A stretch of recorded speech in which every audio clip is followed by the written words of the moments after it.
এসইওর basic নিয়ে কথা বলবো, প্লাস আমরা আমাদের মূল আউটলাইনে চলে যাব। দেখেন আমাদের কোর্স আউটলাইনে একেবারে প্রথম যে পার্টটা আসে সেটা হচ্ছে বেসিক অফ এসইও। আমরা এটা নিয়ে খুব ভালোভাবে কথা বলবো, কারণ এই জায়গাটা যারা বুঝবেন না বা এসইওর বেসিক সম্পর্কে যারা আইডিয়া থাকবে না, তারা কিন্তু পরবর্তীতে কাজ করতে অনেক প্রবলেম ফেস করতে হতে পারে। সো চলেন আমরা শুরু করে দেই এসইও নিয়ে। এসইওর ফুল ফর্ম হচ্ছে সার্চ ইঞ্জিন অপটিমাইজেশন। তো সার্চ ইঞ্জিন অপটিমাইজেশন কেন বলা হয় এটাকে, সেটা নিয়ে প্রথমে কথা বলবো। ওকে, তো সার্চ ইঞ্জিন অপটিমাইজেশন, এইখানে প্রত্যেকটা ওয়ার্ড আমরা ভেঙে ভেঙে কথা বলার চেষ্টা করব, কারণ এখানে অনেকেই বিগিনার আছেন। সো সার্চ মানে কি? কোনো কিছু খোঁজা।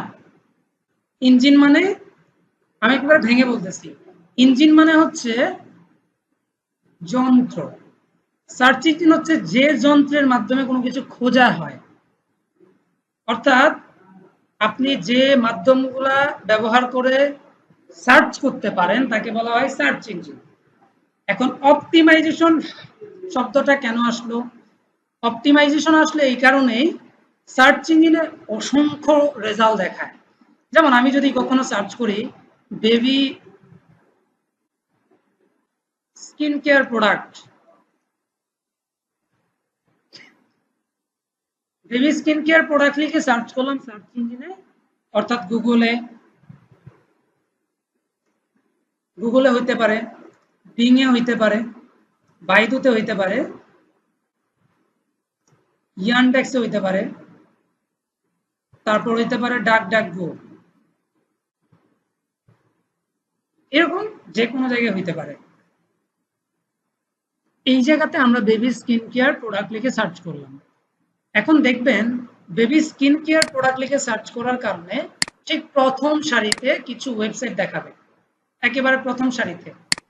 এই যে ওয়েবসাইটগুলো দেখাবে, এই ওয়েবসাইটের রেজাল্ট থাকবে। দেখেন আমরা একটু লাইভ দেখি, যেমন হচ্ছে দ্য মল ভিডি, এটা একটা ওয়েবসাইট। আমি সার্চ করলাম হচ্ছে বেবি স্কিন কেয়ার প্রোডাক্ট লিখে, আর এইখানে আমরা রেজাল্টটা পেলাম। তারপর দ্বিতীয় ওয়েবসাইট, এটা এইরকম ভাবে প্রথম দিকে যে ওয়েবসাইটগুলো আছে তারা যেটা করলো, গুগলের রুলস মেনে এই প্রথম দিকে আসতে পারলো। আর গুগলের রুলস মানার কারণে তারা প্রথম দিকে আসলো গুগলের সহযোগিতায়। গুগল হেল্প না করলে কখনোই আপনি র্যাঙ্কে আসতে পারবেন না, আপনার যত ভালো ওয়েবসাইট হোক। তো বেবি স্কিন কেয়ার প্রোডাক্ট, আমি গত ক্লাসে বলছিলাম, বলেন তো এটা লং টেল কিওয়ার্ড নাকি short tail keyword? Long tail keyword. তো এই যে লং টেল কিওয়ার্ড লিখে আমি গুগলে সার্চ করলাম, এই ওয়েবসাইটটা করলো কি, এই কিওয়ার্ডটাকে অপটিমাইজ করলো, যার কারণে গুগল তাকে প্রথম দিকে দিয়ে দিল। তো সার্চ ইঞ্জিন অপটিমাইজেশন হলো সার্চ ইঞ্জিনের প্রথম সারিতে আসার জন্য গুগলের যে রুলস আছে সেগুলা মেনটেন করা। ঠিক আছে, সেগুলা কি করা? মেনটেন করা। এখন এটা অনেকগুলা পদ্ধতি আছে, keyword research, competitor analysis, content writing, তারপর on page optimisation, off page optimisation, technical SEO. এই সবগুলা রুলস বা টেকনিক ফলো করে একটা ওয়েবসাইটের কিওয়ার্ড গুগলে অথবা বিংয়ে অথবা যে কোনো সার্চ ইঞ্জিনে র্যাঙ্কে আসে। এখন আমরা আমাদের পয়েন্টে চলে যাই। আমাদের পয়েন্টটা হচ্ছে আমরা আজকে জানবো সার্চ ইঞ্জিন অপটিমাইজেশন কি। সার্চ ইঞ্জিন অপটিমাইজেশন হচ্ছে সার্চ ইঞ্জিনের নিয়ম মেনে যখন আমরা আমাদের ওয়েবসাইটের কিওয়ার্ডকে র্যাঙ্ক করাই, এই যে একটা পদ্ধতি, এই পদ্ধতিটাকে বলা হয় সার্চ ইঞ্জিন অপটিমাইজেশন। আরো সহজ করে যদি বলি, যে পদ্ধতির মাধ্যমে একটা ওয়েবসাইটের যে কোনো একটা কিওয়ার্ডকে র্যাঙ্ক করানোর পদ্ধতিকে বলা হয় সার্চ ইঞ্জিন অপটিমাইজেশন বা এসইও। এখন যদি বলি এসইও কত প্রকার, কেউ কথা বলবেন না, হ্যাঁ, আমি কথা বলতে বললে বলবেন। এসইও হচ্ছে দুই প্রকার, একটা হচ্ছে পেইড এসইও, আরেকটা হচ্ছে অর্গানিক এসইও। অর্গানিক মধুর মধুর কথা শুনছেন? অর্গানিক মধু, অর্গানিক সরিষার তেল কোথায় শুনছেন বলেন? এই পারফেক্ট, আপনারা ভালো ফলো করেন, যাক। আচ্ছা, তো পেইড এসইওটা হচ্ছে, এখন এইটা নিয়ে কিছু মতভেদ আছে।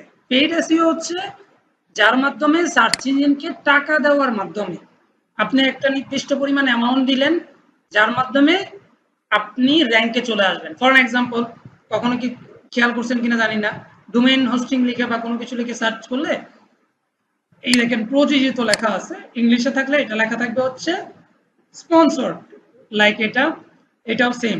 তো এই তিনটা ওয়েবসাইট যেটা করলো, গুগলকে একটা নির্দিষ্ট পরিমাণ পেমেন্ট করার মাধ্যমে সার্চ ইঞ্জিনের র্যাঙ্কে চলে আসলো।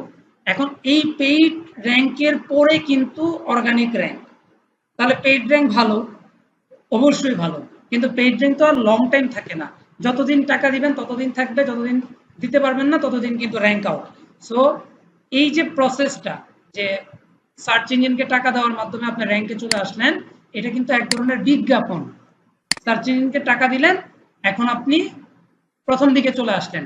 টাকা যেদিন দিতে পারবেন না, প্রথম দিকে আসতে পারবেন না। সো এই যে একটা প্রসেস, এই প্রসেসটা বলা হয় সার্চ ইঞ্জিন মার্কেটিং। কি বলা হয়? Search engine marketing. এটার আরেকটা শর্ট ফর্ম হচ্ছে এসইএম। অনেকে মনে করে এসইওর একটা ভাগ হচ্ছে এসইএম, অনেকে মনে করে না, কিন্তু আমার মতে এসইওর অন্যতম একটা টাইপ হচ্ছে এসইএম। কেন? আপনার ওয়েবসাইটে যখন অ্যাড ক্যাম্পেইন করবেন, অর্থাৎ আপনার ওয়েবসাইটটা যখন প্রমোশন করাবেন সার্চ ইঞ্জিনের মাধ্যমে, এইখানে কয়েকটা জিনিস থাকে। কিওয়ার্ড রিসার্চ, কিওয়ার্ড রিসার্চ থাকে, তারপর হচ্ছে লোকেশন অপটিমাইজেশন থাকে, তারপরে আরো আছে অনেক কিছু, ওইগুলো না বলি। কিওয়ার্ড রিসার্চ করতে হয়, লোকেশনটা অপটিমাইজ করতে হয়, টার্গেটেড অডিয়েন্স অপটিমাইজ করতে হয়।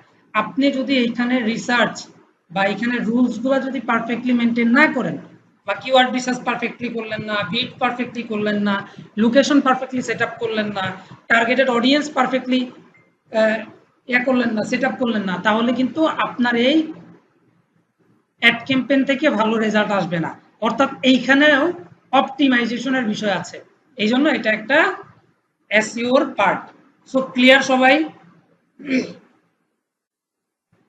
আশা করি ক্লিয়ার, আশা করি ক্লিয়ার। তো এখন যাই অর্গানিক এসইওতে। অর্গানিক এসইও হচ্ছে, দেখেন এইখানে তিনটা হচ্ছে পেইড এসইও। পেইড এসইওর পরে যে পার্টটা আছে দেখেন domain.com, এটা একটা ওয়েবসাইট, এটা কিন্তু কোনো প্রমোশন এখানে করায় নাই। হ্যাঁ, উপরে করাইছে, সেটা ডিফারেন্ট থিং, এটা এসইএম, বাট এই জায়গাতে এটা হচ্ছে এসইও। অর্থাৎ ডোমেইন কিওয়ার্ড দিয়ে তারা তাদের ওয়েবসাইট, ডোমেইন একটা কিওয়ার্ড, কি কিওয়ার্ড?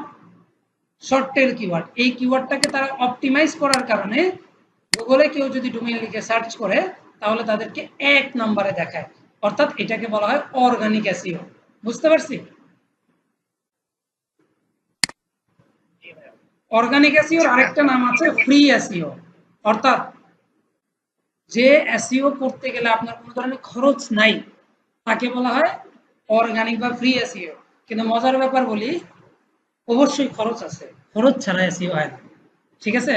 এটা হয়তো বা বিশেষজ্ঞ যারা আছে তারা বলছে হ্যাঁ ম্যানুয়ালি করলে আপনার খরচ হবে না, বাট ম্যানুয়ালি অনেক লেন্দি প্রসেস। আপনি একটা প্লাগইন যদি পেইড কিনেন, টাকা লাগবে অবশ্যই। আপনি কিওয়ার্ড রিসার্চ করতে গেলে অবশ্যই আপনাকে একটা টুলস কিনতে হবে। আপনি গেস্ট পোস্টিং করতে গেলে অবশ্যই ওয়েবসাইট অথরকে পেমেন্ট করতে হবে। অর্থাৎ এখানেও খরচ আছে, বাট এটা সার্চ ইঞ্জিনকে না দেওয়ার কারণে এটা অর্গানিক। আর যদি সার্চ ইঞ্জিনকে দেন তাহলে এটা পেইড। আশা করি বুঝতে পারছেন অর্গানিক আর পেইড এসইওর মধ্যে পার্থক্যটা কি। তো আমরা পেইড এসইও নিয়ে কোনোভাবেই কাজ করব না, সো এটা বাদ। এখন আমরা যে জিনিসটা নিয়ে কাজ করব, অর্গানিক এসইও। অর্গানিক এসইও আবার দুই প্রকার, সরি 3 প্রকার।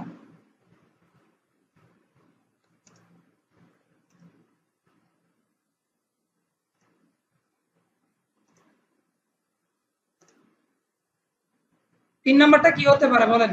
লাস্ট ক্লাসে বলছিলাম। Very nice. তো গ্রে হ্যাট এসইও। আচ্ছা, এবার আসি হোয়াইটেড এসইও। হোয়াইটেড এসইও হচ্ছে গুগলের সবগুলো নিয়ম মানবে, অর্থাৎ গুগলের প্রায় 200 প্লাস রুলস আছে। এসইও করার ক্ষেত্রে গুগলের 200 প্লাস রুলস আছে। তো আপনি যদি এখানে সার্চ করেন এসইও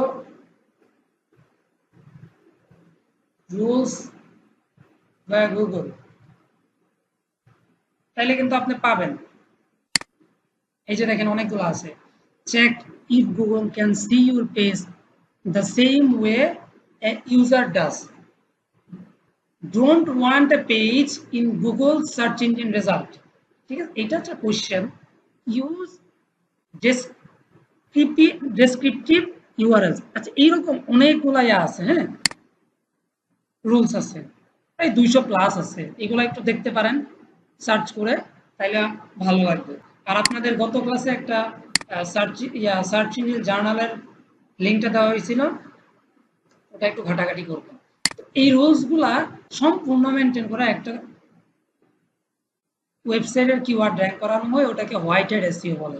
অর্থাৎ কোনো ফাঁকি ঝুঁকি নাই, ঠিক আছে, ফাঁকি দেন নাই, ইলিগাল কোনো কাজ করেন নাই, বা এমন কিছু করেন নাই যাতে গুগলের রুলসের বাহিরে, এটাকে বলা হয় হোয়াইটেড এসইও। হোয়াইটেড এসইও আপনি যদি দেখেন, white hat SEO market size,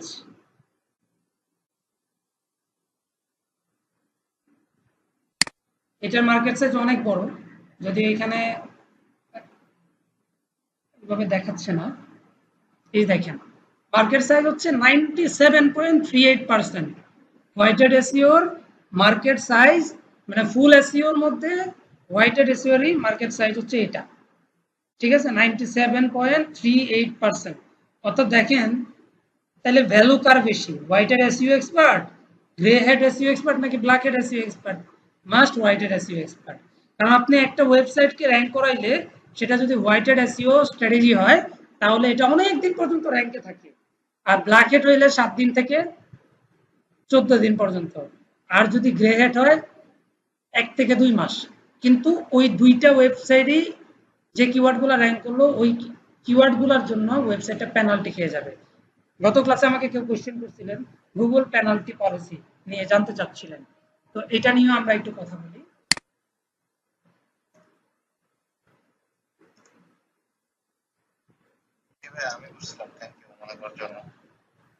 ঠিক আছে, দেখেন এখানে কি বলছে, a Google penalty is a punishment a website can receive for violating Google's webmaster quality guidelines। তার মানে গুগলে কি আছে, ওয়েবমাস্টার কোয়ালিটি গাইডলাইন আছে। ওই গাইডলাইনের বাইরে যদি আপনি কিছু করেন বা কোনো কিছু ভায়োলেট করেন, তাইলে আপনার ওয়েবসাইটটাকে পেনাল্টি দিয়ে দিবে, যেটা কিনা একেবারে লাস্ট পজিশনে চলে যাবে, জীবনে কখনো ওটা র্যাঙ্ক করবে না।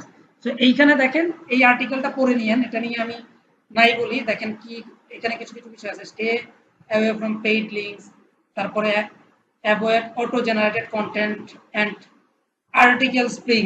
অনেকেরই মনের ভিতরে একটা কোশ্চেন আছে, ভাইয়া এআই দিয়ে কন্টেন্ট বানাইলে ওইটা কি আর পেনাল্টির আন্ডারে চলে যাবে কিনা? 100% চলে যাবে। যদি গুগল বুঝতে পারে যে আপনি এআই দিয়ে কন্টেন্ট বানাইছেন, তাইলে ওই ওয়েবসাইট র্যাঙ্ক করানোর দরকার নাই, ঠিক আছে। তারপরে দেখেন focus on quality from the long term perspective. তারপরে এরকম অনেক কোশ্চেন আছে, বিষয় আছে, যেটার কারণে আপনি পেনাল্টি খেতে পারেন। পেনাল্টি খাওয়ার মূল বিষয়ের মধ্যে কয়েকটা হচ্ছে, আমি বলে দেই মুখে, আপনারা আর্টিকেল পড়ে নিয়েন, জাস্ট আমি কিছু বলে দিই। 1 নাম্বার হচ্ছে, আপনি যদি ব্ল্যাক হেড এসইও করেন তাহলে পেনাল্টিতে পড়বেন। 2 নাম্বার হচ্ছে গ্রে হেড এসইও করেন, পেনাল্টিতে পড়বেন।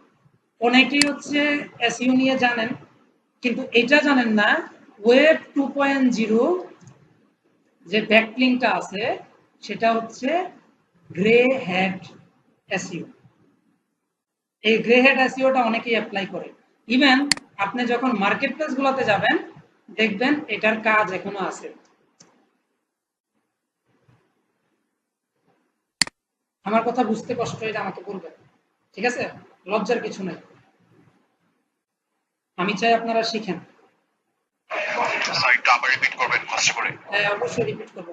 পুরো পয়েন্টটা আবার রিপিট করতেছি যে হোয়াইটের এসইও বর্তমানে 90 প্লাস মার্কেট সাইজ দখল করে আছে এসইওর মধ্যে। ব্ল্যাক হেড আর গ্রে হেড যেগুলা কিনা সাইজ একবারে কম, যদি হোয়াইটেড এসইও করেন দীর্ঘ সময় ধরে র্যাঙ্কিংটা ধরে রাখা যায়। হোয়াইটেড ব্ল্যাক হেড আর যদি গ্রে হেড করে থাকেন তাহলে ওইটা র্যাঙ্কিং থেকে ব্রেক করে দেওয়ার পসিবিলিটিস বেশি থাকে, আর গুগলে পেনাল্টি করে দেওয়ার পসিবিলিটিস থাকে। একবার পেনাল্টি খেয়ে গেলে ওই ওয়েবসাইট আর র্যাঙ্ক করানো যায় না। আর 2 নম্বর বিষয় হচ্ছে একজন পেনাল্টির সম্পর্কে জানতে চাইছেন, গুগলের পেনাল্টিগুলো কি। আপনারা যদি ওয়েবমাস্টার কোয়ালিটি গাইডলাইন দেখেন তাহলে বুঝে যাবেন। তারপরেও আমি কয়েকটা বলে দিছি, অটো জেনারেটেড কন্টেন্ট ব্যবহার করা যাবে না, তারপরে কিছু আছে ফেক ব্যাকলিঙ্ক ব্যবহার করা যাবে না, তারপর হচ্ছে আর না বলি কারণ মানুষ অনেক চালাক, তারা করে কি ওইগুলো নিয়ে কাজ শুরু করে দেয়। ঠিক আছে, একটা তো বলে দিলাম ওয়েব 2.0 একটা গ্রে হ্যাট একটা টেকনিক। অনেকেই করে কি এটা বলে দেওয়ার পরে এটা নিয়ে কাজ করে, এই গ্রে হ্যাটে মনে তো হয় ইনকাম বেশি। 100% ট্রু যে আপনি গ্রে হ্যাট ব্ল্যাক হ্যাটে ইনকাম বেশি, কিন্তু এগুলো বলে দিলে সমস্যা। আমার একটা স্টুডেন্ট ছিল, ওই ক্লাসে আমি সচেতন করতে গিয়ে ওই পয়েন্টগুলো বলছিলাম, সে দেখে এগুলা শিখে শিখে ক্লায়েন্টের সাথে কাজ করে। একদিন আমি আমার চোখে ধরা খেয়ে গেছি, তারপর আমি তাৎক্ষণিক বের করেছি। এটা করা যাবে না, একটা মানুষের ক্ষতি করার কোনো দরকার নেই। ওয়েব 2.0 এটা কিন্তু প্রচুর পরিমাণ সার্ভিস এখনো দেয়, এই যে ওয়েব 2.0। ঠিক আছে, একটা কোশ্চেন ছিল। হ্যাঁ বলেন। এই যে ওয়েব 2.0 যেটা বললেন যে অ্যাকচুয়ালি তো এই গ্রে বা ব্ল্যাক হেড করলে তো ক্লায়েন্টের অ্যাকচুয়ালি ক্ষতি হবে, মানে ওই ওয়েবসাইট গুলো নাকি? আচ্ছা আচ্ছা, মানে ক্লায়েন্টের ক্ষতি হবে। দেখেন, আপনি একটা জিনিস চিন্তা করেন, আপনি ঢাকা বিশ্ববিদ্যালয়ে পরীক্ষা দিচ্ছেন, প্রশ্ন ফাঁস করে পরীক্ষা দিচ্ছেন, আপনি 2 বছর পরে ধরা খেলেন, আপনার কি করবে? ছাত্রত্ব বাতিল করবে। আলটিমেটলি লাভ না লস? লস। তো সেম ওয়েতে এই যে আপনি গুগলের রুলসগুলো ফাঁকি দিয়ে আপনি র্যাঙ্কে চলে আসলেন, দেখা যাবে কি গুগল আপনাকে পেনাল্টি দিয়ে দিবে, অর্থাৎ ওই ওয়েবসাইটে কোনোদিন র্যাঙ্ক করবে না। তাহলে ক্লায়েন্টের কত বড় একটা লস হলো। শুধু ওই ওয়েবসাইটটা না, ওই ডোমেইনটাই কোনো সময় র্যাঙ্ক আসবে না। অর্থাৎ ওই ডোমেইনের ভিতরে যতই কন্টেন্ট দেওয়া হোক কোনোদিন র্যাঙ্কে আসবে না। তাহলে কত বিপজ্জনক বিষয়, তাই না? তাহলে আমরা কি করব? কালকে থেকে আমরা কি করব? গ্রে হেড এসইও নিয়ে কাজ করবো ইনশাআল্লাহ। বলেন। ইনশাআল্লাহ। এই ইনশাআল্লাহ বলে কেন? গ্রে হেড না না না না আমরা হোয়াইট হেড নিয়ে কাজ করব। আচ্ছা, আমি কয়েকটা পয়েন্ট নিয়ে কথা বলছি। আমরা এসইও কাকে বলে জানলাম, সার্চ ইঞ্জিন সম্পর্কেও জানলাম, আমরা সার্চ ইঞ্জিন অপটিমাইজেশন সম্পর্কেও জানলাম, আমরা এসইওর প্রকারভেদগুলো নিয়ে জানলাম। এখন আমরা যেহেতু হোয়াইটেড নিয়ে কাজ করব, তো আমরা দেখব যে হোয়াইটেড এসইও কত প্রকার। হোয়াইটেড এসইও বলেন, কোশ্চেন মাঝে কইরেন না। বলেন। ফাইন, আমরা স্টার্ট করি আবার। তো দেখেন, আমরা এখন পর্যন্ত যে পয়েন্টগুলো দেখলাম, search engine optimization, search engine একটু মিউট করি সবাই। তারপর হচ্ছে আমরা এসইওর প্রকারভেদগুলো দেখলাম, organic SEO, paid SEO. Organic SEO 3 প্রকার, white hat SEO, black hat SEO আর হচ্ছে গ্রে হেড এসইও। এখন আমরা দেখব ব্ল্যাক হেড হোয়াইট হেড এসইওটা হচ্ছে 3 প্রকার। আমি 3 প্রকার পড়াই, অনেকে 2 প্রকার পড়ায়। যেমন হচ্ছে অনেকের মতে যেটা দেখা দেয় যে অন পেজ অপটিমাইজেশন বা অন পেজ এসইও, আর 2 হচ্ছে অফ পেজ এসইও। 3 নাম্বার হচ্ছে, মিউট করেন প্লিজ। ওকে, এই 3 প্রকার বলে, আমি বলি আর কি। তো অন্যরা কেউ কেউ বলে 2 প্রকার, অন পেজ আর অফ পেজ। কিন্তু আপনি যদি এটার ভাগ আরো করতে চান, এই 3টা দিয়েই কিন্তু এসইও হয় না। হ্যাঁ, 3টা ভাগ এসইওর, অন পেজ, অফ পেজ আর টেকনিক্যাল এসইও, কিন্তু এই 3টা দিয়েই কিন্তু শেষ হয়ে যায় না। এরপরেও কিন্তু পয়েন্ট আছে, keyword research, competitor analysis, content writing. এখন অনেকে যেটা জানে না, কিওয়ার্ড রিসার্চ করা হয় আসলে অন পেজ এসইওর জন্য। মনে রাখবেন, এটা হয়তোবা সামনে বুঝবেন। কিওয়ার্ড এসইও, কিওয়ার্ড রিসার্চ করা হয় অন পেজ এসইওর জন্য, কন্টেন্ট রাইটিংও করা হয় অন পেজ এসইওর জন্য, ঠিক আছে? কম্পিটিটর অ্যানালাইসিস,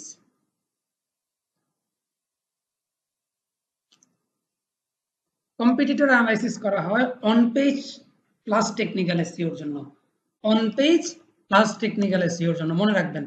তো দেখেন এইভাবে আমরা বলতে পারি 3 ভাগে ভাগ করা যায়। অন পেজ এসইও কাকে বলে? আপনাদের একটা লাইভ ওয়েবসাইট দেখাই, বাংলাদেশি ওয়েবসাইট দেখাবো, বিদেশি ওয়েবসাইট দেখানো যাবে না। bengalchannel24.com/WPFB, এটা একটা নিউজ পেপার।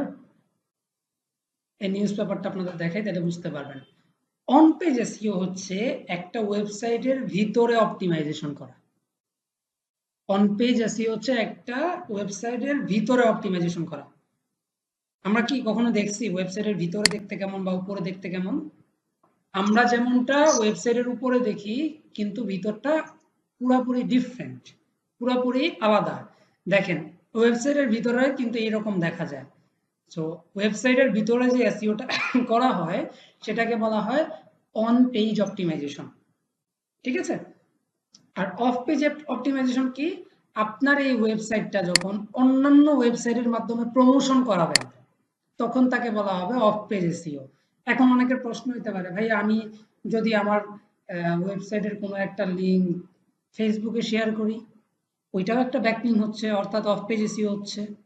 আপনি অন্য আরেকটা ওয়েবসাইটের মাধ্যমে কি করলেন, আপনার ওয়েবসাইটটা প্রমোশন করালেন, ওইটাও অফ পেজ এসইও হচ্ছে। অর্থাৎ অন পেজ এসইও হচ্ছে একটা ওয়েবসাইটের ভিতরের এসইওটা। এটা একেবারে নতুন একটা ওয়েবসাইট, আমি কিছুদিন হয়েছে নিজের কাছে নিয়েছি, কাজ শুরু করব। এখানে আপনাদের পুরাটা দেখানোর জন্য কিন্তু নিয়ে আসি, যদিও আমরা ওইরকম সময় পাবো না, আমাদের মেইন ফোকাস হচ্ছে অফ পেজ এসইওতে। তারপরে আপনারা স্ট্রাকচারগুলো জানবেন।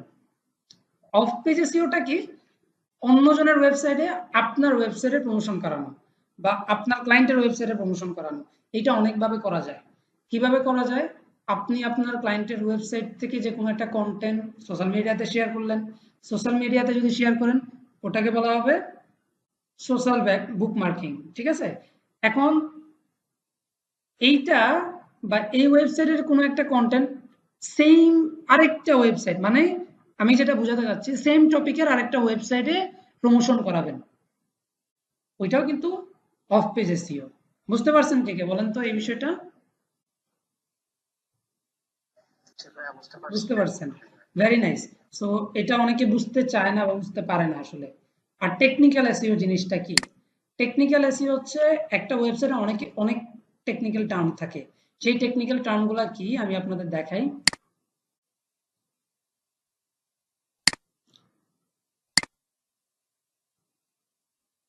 এটা মাত্র, এটার এখনো এসইও করা হয়নি, কয়েকটা পেজ রেডি করা হয়েছে। হ্যাঁ, তো টেকনিক্যাল এসইও গুলোর মধ্যে যেগুলো যায় সেটা হচ্ছে schema.org, অনেকে অন পেজের সাথেই করে ফেলে, বাট এটা টেকনিক্যালও আছে কারণ এটাতে কোডিংও করতে হয়। আবার দেখেন robot.txt technical SEO, XML sitemap এটাও টেকনিক্যাল এসইও, ঠিক আছে? www নন www ওগুলো technical SEO. Google TM analytics এটাও কিন্তু technical SEO. Google search console ওইটাও টেকনিক্যাল এসইও। কেন টেকনিক্যাল?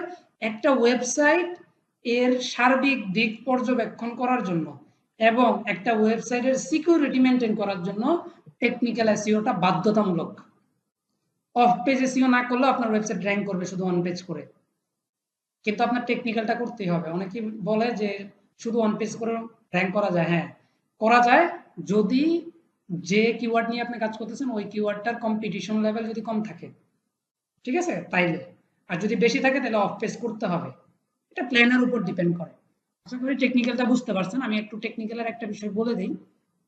যেমন একটা ওয়েবসাইটে কতজন হচ্ছে ভিউয়ার্স আসলো, কোত্থেকে ভিউয়ার্স আসলো, কারা কারা আসলো, তাদের বিহেভিয়ার গুলা কি কি, তারা কি কি পছন্দ করে, ওই সবগুলা অ্যানালাইসিস করা যায় গুগল সার্চ কনসোলের মাধ্যমে। ওইটা টেকনিক্যাল এসইওর পার্ট। আবার www নন www, তারপরে হচ্ছে 404 এরর, 301 এরর, এই জিনিসগুলো নিয়ে কাজ করা হয়। আমরা এগুলো দেখবো, জাস্ট আজকে শুধুমাত্র স্ট্রাকচারটা বলতেছি আর শুধুমাত্র বলতেছি কোনটা কি আসলে। তো আশা করি বুঝতে পারছেন যে ওয়াইটেড এসইও কত প্রকার, on page SEO, off page SEO আর টেকনিক্যাল এসইও। এখন বলেন কারো কোনো কোশ্চেন আছে কিনা এই বেসিকটাতে? আমরা কিন্তু এখন প্র্যাকটিক্যালে চলে যাব। সো বেসিকে কোনো কোশ্চেন থাকলে বলতে পারেন, আমি জানাই দিচ্ছি এখন। দেখেন অলরেডি এটা দেখাইছিলাম মনে হয় যে শুধুমাত্র লিঙ্ক বিল্ডিং করে উনি হচ্ছে প্রায় এত টাকা ইনকাম করছে। ঠিক আছে, শুধু লিঙ্ক বিল্ডিং করে এত টাকা ইনকাম করছে, অর্থাৎ অফ পেজ এসইও করে। এরকম অনেকেই আছে। ঠিক আছে, বুঝতে পারছেন? অফ পেজ এসইও করে আপনি ক্যারিয়ার ডেভেলপ করতে পারবেন, তাও আর খুব ভালোভাবে করতে পারবেন, কিন্তু একটা প্রবলেম আছে, কমিউনিকেশন। অফ পেজ এসইওতে আপনি যত ভালো কমিউনিকেশন করতে পারবেন তত ভালো ভালো কাজ করতে পারবেন। কমিউনিকেশনে যত গ্যাপ তৈরি হবে তত বেশি হচ্ছে আপনি নিচের দিকে চলে যাবেন। কারণ আপনি ওয়েবসাইট অথরের সাথে কমিউনিকেশন করতে না পারলে, ক্লায়েন্টের সাথে কমিউনিকেশন করতে না পারলে আপনি অফ পেজ এসইও করতে পারবেন না। আর সেটা কিভাবে ইজিলি করা যায় সেটা তো আমরা দেখবই, তাই না? আমরা নেক্সট স্টেপে যাই। আমাদের আজকের পয়েন্ট, একেবারে মূল টপিকটা হচ্ছে অফ পেজ এসইও।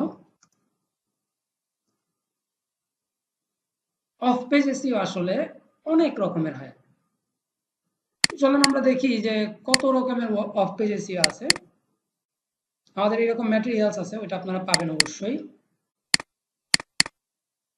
দেখেন এইখানে একটা ফাইল দেওয়া আছে অফ পেজ এসইও। তো অফ পেজ এসইও কত রকমের হয়, টাইপস অফ ব্যাকলিংস। ব্যাকলিংক যে কথা, অফ পেজ এসইও একই কথা। ব্লগ কমেন্ট করা যায়, guest posting, forum posting, question answer, ঠিক আছে? তারপরে social bookmarking, broken link building, profile backlink, directory submission, article writing. Article writing এর মধ্যে কিন্তু of page SEO article writing এর মধ্যে কিভাবে পড়ে সেটা পরে বলতেছি, কিন্তু এটা মনে রাখবেন আর্টিকেল রাইটিং না করে আপনি অফ পেজ এসইও অনেকগুলাই করতে পারবেন না।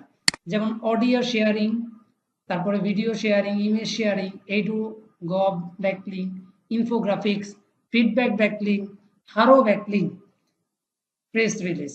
এইগুলো হচ্ছে অফ পেজ এসইওর পয়েন্ট। এখন আমরা স্টার্ট করব গেস্ট পোস্টিং থেকে। স্টার্ট করব কোত্থেকে বলেন? গেস্ট পোস্টিং থেকে। এখন আমার প্রশ্নের উত্তরগুলো দিতে হবে। গেস্ট পোস্টিং কাকে বলে সেটা জানার আগে আমরা জানতে হবে গেস্ট মানে কি। অতিথি। গেস্ট মানে কি বলেন? অতিথি। ওকে, একটু মিউট করে ফেলেন, আনসার দিলে আনসার দিয়েই মিউট করে ফেলবেন। গেস্ট মানে অতিথি, পোস্ট মানে অতিথি পোস্ট। অর্থাৎ আপনার লেখা কন্টেন্ট যখন অন্য জনের ওয়েবসাইটে পাবলিশ করবেন, this is called guest post. Clear? কঠিন লাগলো? আপনার লেখা কন্টেন্ট অন্য জনের ওয়েবসাইটে পাবলিশ করাকেই গেস্ট পোস্ট বলে। কঠিন জিনিস না সহজ জিনিস? কিন্তু মনে রাখবেন কখনোই এআই দিয়ে কন্টেন্ট লিখবেন না। আপনি যদি কন্টেন্টটাকে র্যাঙ্ক করাইতে চান কখনোই এআই দিয়ে কন্টেন্ট লিখবেন না। গুগল এটা নিয়ে কিন্তু নতুন একটা আপডেট নিয়ে আসে যে এআই রিলেটেড বা এআই থেকে নেওয়া কন্টেন্টগুলো কিন্তু র্যাঙ্ক করবে না। একটু মনোযোগ দিয়ে সার্চ ইঞ্জিন জার্নালের মধ্যে কিছু কিছু লেখা আছে, পড়বেন, তাহলে ক্লিয়ার হয়ে যাবে। গেস্ট পোস্টিং হচ্ছে আপনার লেখা কন্টেন্ট অন্য জনের ওয়েবসাইটে পাবলিশ করা। What is guest post? দেখি গুগল কি বলে। সেম কথাই বলবে, guest posting also called guest blogging. তাইলে কি জানলাম? গেস্ট পোস্টিং এর আরেক নাম হচ্ছে গেস্ট ব্লগিং, আরেকটা নাম আছে ব্লগ পোস্ট। ঠিক আছে, এই তিনটা নামই লিখে রাখেন, কারণ আপনারা যখন কাজ করতে যাবেন তখন দেখা যাবে কি এগুলোর মধ্যে ঝামেলা লাগাই দিবেন। আমি তো গেস্ট পোস্ট শিখছি, আবার ব্লগ পোস্ট কি জিনিস, গেস্ট ব্লগিং আবার কি জিনিস। ঠিক আছে, just means writing and publishing an article on someone else website.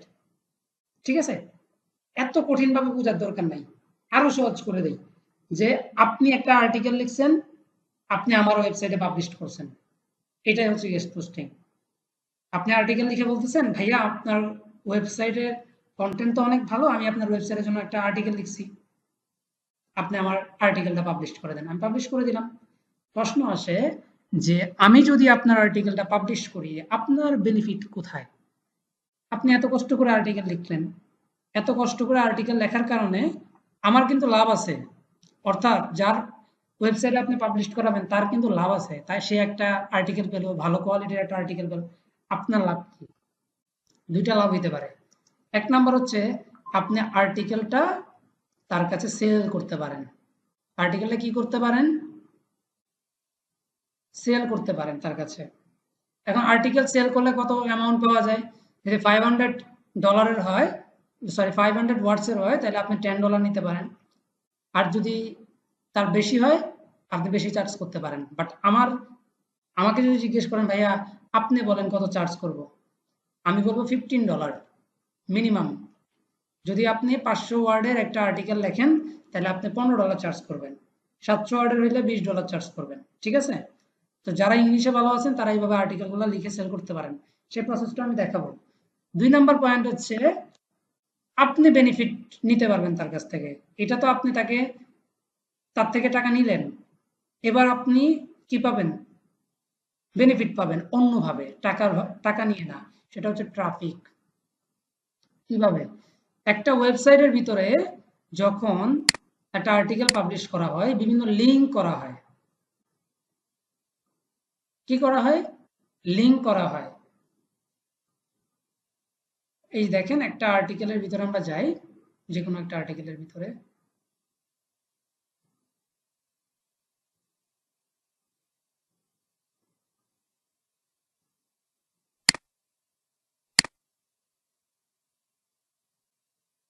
আচ্ছা, এই আর্টিকেলের মধ্যে গেলাম আমরা।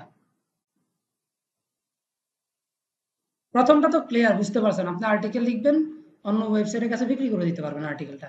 বাট এটা একটু ডিফারেন্ট। ঠিক আছে? ডিফারেন্টটা কি? আপনি আর্টিকেলটা লিখলেন আর করলেন কি, আর্টিকেলের ভিতরে এই ধরেন এতটুকু জায়গার মধ্যে আপনার ক্লায়েন্টের ওয়েবসাইট লিঙ্ক করে দিয়ে দিচ্ছেন তাকে। এখন কাকে লিঙ্ক করে দিচ্ছেন? অন্যজনের ওয়েবসাইটে। ওই অন্যজন কিন্তু আপনাকে এর বিনিময়ে টাকা দিবে না, বরং এমন হইতে পারে আপনার থেকে উল্টা টাকা নিতে পারে। কেন? এই কেনর উত্তরটা আপনাদের দেই প্রথমে। ধরেন আমার হচ্ছে একটা ক্রিকেট একাডেমি আছে। কি আছে? Cricket academy. আপনার ক্রিকেট একাডেমিটা একেবারেই নতুন, মানে আজকে দিয়েছেন, আমারটা দিলাম আরো 10 বছর আগে। এখন আপনি আমারে বলতেছেন যে ভাইয়া আমি আপনাকে কিছু ইকুইপমেন্ট দিব, অর্থাৎ ক্রিকেট খেলার কিছু ম্যাটেরিয়ালস দিব, আপনি একটু সবার সামনে প্রমোট করে দেন আমার একাডেমিটা। আমি করব? বলেন করব? সো আপনি কি করলেন? আপনার একটা ফার্নিচারের ওয়েবসাইট আছে, ফার্নিচার রিলেটেড। এই ওয়েবসাইটটার প্রমোশন অন্য ওয়েবসাইট দিয়ে করাতে চান, ওই ওয়েবসাইট অথরকে আপনি একটা কন্টেন্ট দিবেন, কন্টেন্টের ভিতরে আপনার লিঙ্কটা করে দিবেন, সে কিন্তু পোস্ট করবে, ফ্রিতেই পোস্ট করবে। কিন্তু কিছু কিছু সময় বড় বড় ওয়েবসাইটে পাবলিশ করাতে গেলে ওই ওয়েবসাইটগুলো বলে কি, যে তুমি হচ্ছে তোমার একটা কন্টেন্ট আমি পাবলিশ করাবো, ভিতরে একটা লিঙ্ক করে দিব, এতে করে কি হবে? ওই ওয়েবসাইটের ট্রাফিক আপনার ওয়েবসাইটে আসবে, আপনি লাভবান হবেন। এই যে আপনি লাভবান হচ্ছেন, এর বিনিময়ে তাকে একটা নির্দিষ্ট অ্যামাউন্ট দিতে হবে। ক্লিয়ার কে কে? আর ক্লিয়ার কে না কে কে বলেন? এটা কিন্তু একটু টেকনিক্যাল জিনিস। একটা কনক্লুশন বলে দেই। আপনি যদি 2 নাম্বার পয়েন্টটা নিয়ে কথা বলি, আপনি আপনার বিজনেস প্রমোশন করার জন্য অন্যজনের ওয়েবসাইটে আর্টিকেল দিবেন। এখন বিজনেস প্রমোশন করাতে গেলে যেটা হয়, আর্টিকেলের মধ্যে আপনি আপনার ওয়েবসাইটটাকে লিঙ্ক করে দিবেন, অথবা ক্লায়েন্টের ওয়েবসাইটটাকে লিঙ্ক করে দিবেন। এতে করে যেটা হবে, যে ওয়েবসাইটটাতে কন্টেন্ট পাবলিশড হবে ওই ওয়েবসাইট থেকে আপনার ওয়েবসাইটে কি আসবে? ট্রাফিক আসবে। That's it. এই জন্য ওই ওয়েবসাইট, যে ওয়েবসাইটে আপনি কন্টেন্ট পাবলিশ করালেন, অর্থাৎ থার্ড পার্টির যে ওয়েবসাইটটা বলতে পারেন, অথবা আরেকজনের ওয়েবসাইট বলতে পারেন, যেটাই বলেন, ও কিন্তু আপনার কাছ থেকে একটা নির্দিষ্ট অ্যামাউন্ট চার্জ করতে পারে, যদি তার ওয়েবসাইটটা ভালো মানের ওয়েবসাইট হয়। বুঝতে পারছেন? আশা করি এটা নিয়ে আর কথা না বললেও চলবে। সো আশা করি বুঝতে পারছেন গেস্ট পোস্টিং কি। আমরা কিন্তু এখন আমরা শিখবো হচ্ছে গেস্ট পোস্টিং এর একবারে প্রথম থেকে শেষ পর্যন্ত কিভাবে একটা গেস্ট পোস্ট করতে হয় সেটা। তো আমরা লিখি ব্যাকলিঙ্ক, এটা আমার একটা আর্টিকেল, এটা দেখতে পারেন। ঠিক আছে? ব্যাকলিঙ্ক কি সেটাতে পরে যায়। একেবারে শুরু থেকে শুরু করতেছি, যেহেতু আমরা গেস্ট পোস্ট করব। আমাদের গেস্ট পোস্টের পারপাস হচ্ছে business promotion, not content selling. বুঝেন? কিন্তু বিজনেস প্রমোশন হচ্ছে আমাদের মেইন টার্গেট। এটার জন্য আমরা যেটা করব, প্রথমেই যে বিষয়গুলো সম্পর্কে জানতে হবে, ইন্টারমিডিয়েটে যারা পড়াশোনা করছেন সবাই এখানে ইন্টারমিডিয়েট পাস করে আসেন, আর অবশ্যই আইসিটি পাইছেন অনেকেই, অনেকে পান নাই। প্রথমে যে বিষয়টা আসে লিঙ্ক। দেখেন, একটা ওয়েবসাইটে কি আছে, অনেকগুলো পেজ আছে, কিন্তু একটা ওয়েবসাইটের পেজগুলো চেঞ্জ করার জন্য কি আমরা হাত দিয়ে খাতা পেজ যেভাবে চেঞ্জ করি পসিবল এভাবে চেঞ্জ করা? পসিবল না। তো যেহেতু পসিবল না, সেক্ষেত্রে একটা ওয়েবসাইটের একটা পেজ থেকে অন্য পেজে যেতে গেলে আপনার লিঙ্ক লাগবে।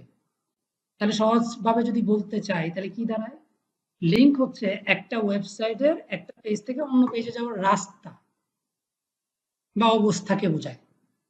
এর থেকে সহজভাবে কিছু নাই। আপনি ধরেন এই একটা ওয়েবসাইট, এইটা একটা পেজ, এই পেজের নাম হচ্ছে ব্যাকলিঙ্ক পেজ, অর্থাৎ এখানে লেখা আছে ব্যাকলিঙ্ক কি, ব্যাকলিঙ্ক সম্পর্কে বিস্তারিত। এটা একটা আর্টিকেল, আবার এটা একটা পেজও। এইখানে যদি কোনো একটা লিঙ্কে ক্লিক করান, লাইক আমি এটাতে একটা ক্লিক করলাম, এখন দেখেন এই পেজটা আলাদা, কিন্তু ওয়েবসাইট কিন্তু একটাই। ordinaryit.com আর ordinaryit.com দুইটাই কিন্তু সেম ওয়েবসাইট, কিন্তু এটা ভিন্ন পেজ, এটা ভিন্ন পেজ। এই পেজ থেকে ওই পেজে যাওয়ার জন্য আমাদের লিঙ্ক ব্যবহার করতে হয়েছে, এটাকে বলা হয় লিঙ্ক। ঠিক আছে, আর লিঙ্ক সহজেই আমরা জানি লিঙ্ক জিনিসটা কি, আশা করি বুঝতে পারছেন। এবার চলে যায় লিঙ্ক কত প্রকার। লিঙ্ক হচ্ছে দুই প্রকার, এক্সটার্নাল লিঙ্ক, ইন্টারনাল লিঙ্ক। আপনাদের বাসায়ও কিন্তু কি আছে, লিঙ্ক আছে। এক রুম থেকে অন্য রুমে যান না, ওটাও তো একটা লিঙ্ক, তাই না? এক রুম থেকে অন্য রুমে যান, ওটাও একটা লিঙ্ক। আবার আপনার বাসা থেকে অন্য ফ্রেন্ডের বাসায় যান, অথবা কলেজে যান, ইউনিভার্সিটিতে যান, ওইগুলোও কিন্তু লিঙ্ক। কিন্তু আমরা এটা বুঝি না, ওই ইউনিভার্সিটির সাথে আমার একটা সম্পর্ক আছে, আমার বাসার এক রুম এর সাথে অন্য রুমের একটা সম্পর্ক আছে, এটাই কিন্তু একটা লিঙ্ক। ঠিক আছে, তো এটা একটু ব্যাখ্যা করি। ইন্টারনাল লিঙ্ক হচ্ছে একটা ওয়েবসাইটের একটা পেজ থেকে অন্য পেজে যাওয়ার যে পথ, ওইটাকে বলা হয় ইন্টারনাল লিঙ্ক। অর্থাৎ আপনি এই ওয়েবসাইটের একটা পেজের যে কোনো লিঙ্কে ক্লিক করলে যদি একই ওয়েবসাইটে থেকে যায়, যেমন ordinaryit.com, শুধুমাত্র পেজটা চেঞ্জ হবে। অর্থাৎ আগেরটা ছিল ব্যাকলিঙ্ক, এখন একটা ছিল বস লেভেলের 10টি সেরা অ্যান্ড্রয়েড টিপস, শুধুমাত্র পেজটা চেঞ্জ হবে, ওয়েবসাইট সেম থাকবে, ওটাকে বলা হয় ইন্টারনাল লিঙ্ক। এক্সটার্নাল লিঙ্ক কি, আপনার একটা ওয়েবসাইট থেকে অন্য ওয়েবসাইটে যাওয়ার একটা পথ। যেমন আপনি যে কোনো একটা লিঙ্কে যদি ক্লিক করেন, সেটা যদি অন্য ওয়েবসাইটে চলে যায়, অর্থাৎ ফেসবুকে চলে গেল, তাহলে ফেসবুক আর ordinaryit.com সেম ওয়েবসাইট না। দ্যাটস ওয়াই একটা ওয়েবসাইট থেকে অন্য ওয়েবসাইটে যদি চলে যান, তাহলে ওটাকে বলা হবে এক্সটার্নাল লিঙ্ক। তাহলে লিঙ্ক বুঝতে পারছেন, ইন্টারনাল লিঙ্কও বুঝতে পারছেন, এক্সটার্নাল লিঙ্কও আশা করি বুঝতে পারছেন। এখন এক্সটার্নাল লিঙ্কের একটা নাম আছে, যেমন আমার নাম যেমন আরমান, আবার আমার নামই শাফিন, তাই না? তো আমার নাম আরমান, আমার নাম শাফিন, ওই রকম এক্সটার্নাল লিঙ্কের আরেকটা নাম আছে, ওইটার নাম হচ্ছে ব্যাকলিঙ্ক। ওইটার নাম কি? ব্যাকলিঙ্ক। এইটা বুঝবেন, এইখানটা অনেকে প্রবলেম ফেস করে পরবর্তীতে, ব্যাকলিঙ্ক আসলে কি জিনিস। ব্যাকলিঙ্কটা বলে রাখি, আপনি যখন আপনার ওয়েবসাইটের ভিতরে অন্য ওয়েবসাইটের লিঙ্ক করে দিবেন, এতে করে ওই ওয়েবসাইটে একটা ব্যাকলিঙ্ক পেয়ে যাবে। কি পেয়ে যাবে? ব্যাকলিঙ্ক পেয়ে যাবে, অর্থাৎ একটা আলাদা সাপোর্ট পাবে, অর্থাৎ আলাদা একটা প্রমোশন পাবে। এটা হচ্ছে ব্যাকলিঙ্ক, বুঝতে পারছেন? ব্যাকএন্ডে একটা লিঙ্ক থাকে, যে লিঙ্কটা কিনা অন্য ওয়েবসাইটের, এটা হচ্ছে ব্যাকলিঙ্ক। কে কে বুঝছেন, কে কে বুঝেন নাই? এই জিনিস, এই জায়গাটা ক্লিয়ার না হইলে সমস্যা, বলেন। ভেরি নাইস, আপনারা অনেক ভালো এবং শার্প ব্রেইনের মানুষ। এটা বুঝাইতে গিয়ে আমার 2টা ক্লাস শেষ হয়েছিল। বলেন কে কি? হ্যাঁ ভাইয়া, আমরা যখন হচ্ছে ব্যাকলিঙ্ক করব, তখন তখন কি হচ্ছে, যদি ক্লায়েন্ট যদি আমাকে বলে যে হচ্ছে আমার একজন ক্লায়েন্ট আছে, সে আমাকে ব্যাকলিঙ্ক করতে বলছে আমার ওয়েবসাইটে, তো যদি আমি ব্যাকলিঙ্কটা করে দেই, তাহলে কি হচ্ছে, আমার তো ওয়েবসাইটের অ্যাক্সেসটা লাগবে না। না না না, দেখেন, আপনার কাছে যদি ওয়েবসাইট থাকে আপনি ব্যাকলিঙ্ক করতে পারবেন, এটাতে সমস্যা নেই। কিন্তু ক্লায়েন্টের রিকোয়ারমেন্ট হচ্ছে তার স্পোর্টস রিলেটেড একটা ওয়েবসাইটে গেস্ট পোস্ট লাগবে। এখন আপনার কাছে তো স্পোর্টস রিলেটেড, হোম রিলেটেড সব ধরনের ওয়েবসাইটে অ্যাক্সেস থাকবে না, থাকবে বলেন? এইটার জন্যই কিন্তু আমাদের ওয়েবসাইট অথরের সাথে কথা বলতে হয়। আপনি তাকে তার সাথে কথা বলে তাকে কন্টেন্ট দিয়ে দিবেন, সে পাবলিশ করে আপনাকে, পাবলিশের পরে যে লাইভ লিঙ্কটা ওইটা দিবে আপনাকে, সে কখনো আপনাকে এডিটর দিবে না, তার সাথে কমিউনিকেশনের মাধ্যমে কিন্তু আপনার একটা কন্টেন্ট পাবলিশ করাতে হবে। সো এটাতেও আমরা আসবো ইনশাল্লাহ। সো আশা করি বুঝতে পারছেন ব্যাকলিঙ্ক কাকে বলে। এবার আসি ব্যাকলিঙ্ক কেন দেবেন বা নেবেন। এখন অনেকে মনে করেন যে ব্যাকলিঙ্ক আমাকে কেন একটা ওয়েবসাইট দিবে, প্রশ্ন হইতে পারে। এই আমার তো কাস্টমার নিয়ে, হ্যাঁ আমাকে এর বিনিময়ে হচ্ছে 10,000 টাকা বা 20,000 টাকা দিচ্ছে, বা এর জন্য হচ্ছে আমাকে 5,000 টাকা দিচ্ছে, কিন্তু আমার কাস্টমার তো নিয়ে যাচ্ছে। দেখেন, আপনি যদি ব্যাকলিঙ্ক না দেন তাইলেও প্রবলেম আছে, আর আপনি যদি ব্যাকলিঙ্ক দেন তাইলে প্রবলেম নাই। কিন্তু আপনার ব্যাকলিঙ্ক যদি না দেন তাহলে গুগলের রুলস অনুযায়ী ব্যাকএন্ডে একটা প্রবলেম হয়। তো কেন দিবেন সেটা কিন্তু এখানে লেখা আছে। ধরুন আপনার ওয়েবসাইটের লিঙ্ক বিভিন্ন ওয়েবসাইটে যুক্ত করা আছে, এর মানে হচ্ছে ওইসব বিভিন্ন ওয়েবসাইটে আপনাকে ব্যাকলিঙ্ক দিচ্ছে। কেউ যখন আপনার ওয়েবসাইটের নাম লিখে গুগলে সার্চ দেয়, তখন গুগলে যাচাই করে দেখে আপনার সাইটগুলো কতগুলো ব্যাকলিঙ্ক আছে। তার মানে বিষয়টা হচ্ছে আপনার ওয়েবসাইটে কতগুলো ব্যাকলিঙ্ক আছে সেটা গুগল কিন্তু যাচাই করে। আর এটাও কিন্তু র্যাঙ্কিং ফ্যাক্টরে একটা গুরুত্বপূর্ণ বিষয়। যত বেশি ব্যাকলিঙ্ক থাকবে র্যাঙ্ক পাওয়ার পসিবিলিটিস তত বেশি। ঠিক আছে? এখন শুধুমাত্র আপনার কতগুলা ব্যাকলিঙ্ক আছে সেটাই না, আপনি কতগুলা ব্যাকলিঙ্ক মানুষকে দিয়েছেন সেটাও কিন্তু ডিপেন্ড করে। তো ব্যাকলিঙ্ক দেওয়াও প্রয়োজন আর ব্যাকলিঙ্ক নেওয়াও প্রয়োজন। এই জন্য ব্যাকলিঙ্ক দিতেও হয়, নিতেও হয়। আর ব্যাকলিঙ্ক গুলা করলে যেটা হয়, র্যাঙ্কিং এ আপনার ওয়েবসাইটটা দ্রুত সামনের দিকে আসে। এটাই শুধু সুবিধা না, অনেক বেশি ট্রাফিক আসে। আর যদি টার্গেটেড ব্যাকলিঙ্ক নিতে পারেন তাহলে অডিয়েন্স আছে, অডিয়েন্স থেকে কাস্টমারে কনভার্ট হয়। ঠিক আছে? ব্যাকলিঙ্ক নিলে যেটা হয়, মানুষের কাছে আপনি বেশি ট্রাস্টেড হয়ে যাবেন। ব্যাকলিঙ্ক নিলে গুগলের কাছে আপনি ট্রাস্টেড হবেন। অর্থাৎ প্রমোশন যত আপনার পজিটিভ ভাবে হবে, আপনার পরিচিতি তত বাড়বে, আপনার সম্পর্কে কেউ নেগেটিভিটি ছড়াতে পারবে না। That's it. বুঝতে পারছেন? এতটুকু তো ক্লিয়ার। এবার যাই ব্যাকলিঙ্ক হচ্ছে দুই রকম। কয় রকম? দুই রকম। একটা হচ্ছে নো ফলো ব্যাকলিঙ্ক, একটা হচ্ছে ডু ফলো ব্যাকলিঙ্ক। ডু মানে কি? ডু ফলো মানে কি? অনুসরণ করে বা করা এমন কিছু বোঝায়। আর নো ফলো মানে কি? অনুসরণ করো না এমন টাইপের কিছু। যে ব্যাকলিঙ্ক, এই দুইটাই কিন্তু এক্সটার্নাল লিঙ্ক, মনে রাখবেন এই দুইটাই কিন্তু এক্সটার্নাল লিঙ্ক, অর্থাৎ ব্যাকলিঙ্ক। এটা কিন্তু আবার ইন্টারনাল লিঙ্ক না, কেউ আবার এটা গুলাই ফেলেন না। তো ডু ফলোটা গুগল কিন্তু অনুসরণ করে, অর্থাৎ ডু ফলোটাকে গুগল মানে প্রায়োরিটি দেয়, নো ফলোটাকে দেয় না। বুঝতে পারছেন? তো ডু ফলো কি জিনিস, নো ফলো কি জিনিস? যে ব্যাকলিঙ্কে গুগল অনুসরণ করে, প্রায়োরিটি দেয়, প্লাস গুগল র্যাঙ্ক দেওয়ার চেষ্টা করে, তাকে বলা হয় ডু ফলো ব্যাকলিঙ্ক। আর যাকে গুগল ফলো করে না, র্যাঙ্ক দেওয়ার চেষ্টা করে না, ওটাকে বলা হয় নো ফলো ব্যাকলিঙ্ক। তাহলে প্রশ্ন হচ্ছে, no follow backlink, do follow backlink দুইটাই কি গুগলই তৈরি করে? একদম না। ডু ফলো, নো ফলো দুইটাই ক্রিয়েট করে ওয়েবসাইটের অথরে। অর্থাৎ আমার একটা ওয়েবসাইট আছে, আমি একটা ভিন্ন একটা ওয়েবসাইটকে ডু ফলো ব্যাকলিঙ্ক দিতে পারি, চাইলে নো ফলো ব্যাকলিঙ্কও দিতে পারি। এটা পুরোপুরি ডিপেন্ড করে আমার উপরে। দেখেন, মাঝে মধ্যে সোর্স দিতে গিয়ে, বিভিন্ন কন্টেন্টের সোর্স দিতে গেলেও কি দিতে হয়? নিজের অজান্তেই অন্য ওয়েবসাইটকে ব্যাকলিঙ্ক দিতে হয়। যেমন যদি বলে, ঢাকা পোস্টের নাম শুনছেন কে কে? ঢাকা পোস্টের নাম শুনছেন? ঢাকা পোস্টে বিভিন্ন জব পোস্ট করে, নিচে দেখবেন একটা কি থাকে, জব পোস্টের যেখান থেকে জব পোস্ট হয়েছে ওই লিঙ্কটা কি করে করা থাকে। ঠিক আছে না? তো ওই লিঙ্কটা কি জব পোস্টে কি মানে ঢাকা পোস্টকে কি বলে দিছে যে আপনি আমার এই জব পোস্টের লিঙ্ক দেন? বলে নাই। সরকারি ওয়েবসাইটের বা সরকারি যে জব পোস্টগুলো আছে, ওই যে সরকারি যে মন্ত্রণালয় বলেন বা বিভিন্ন অধিদপ্তর বলেন, তারা যে জব পোস্টগুলো করে, তারা কখনো বিজ্ঞাপনের জন্য বলে দেয় যে আমাদের জব পোস্টের লিঙ্ক দিয়ে দিয়েন? একদম বলে দেয় না। তারপরেও ব্যাকলিঙ্ক দিয়ে দেয়, কিন্তু ওই ব্যাকলিংকটা নো ফলো ব্যাকলিংক দেয়। যদি নো ফলো ব্যাকলিংক না দেয় সেক্ষেত্রে কিন্তু ওই ওয়েবসাইটটা আলাদা একটা ভ্যালু এখান থেকে নিয়ে যাবে। বুঝতে পারছেন?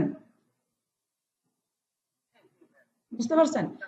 আর যদি আপনি বলে দেন যে আমার ওয়েবসাইটটা প্রমোশন করাইতে হবে, আপনি একটা ডু ফলো ব্যাকলিংক দিয়ে দেন, সেক্ষেত্রে ডু ফলো ব্যাকলিংকটা দেওয়া হয়। আশা করি ক্লিয়ার। আমরা পরবর্তী প্রসেসে যাই। তাহলে আমাদের প্রশ্ন হচ্ছে ডু ফলো কিভাবে বুঝবো, নো ফলো কিভাবে বুঝবো, যে কোনটা ডু ফলো ব্যাকলিংক কোনটা নো ফলো ব্যাকলিংক সেটা বোঝার উপায় কি? আপনি একটা যে কোনো একটা ব্যাকলিংক এর উপরে রাইট বাটনে ক্লিক করবেন। ধরেন এটা হচ্ছে ওয়ারভিডি, এটা একটা মানে লিংক আর কি। রাইট বাটনে ক্লিক করে ইন্সপেক্টে ক্লিক দিবেন, সিম্পল। রাইট বাটনে ক্লিক, দেন হচ্ছে ইন্সপেক্টে ক্লিক দিবেন। ক্লিক দেওয়ার পর আপনি দেখবেন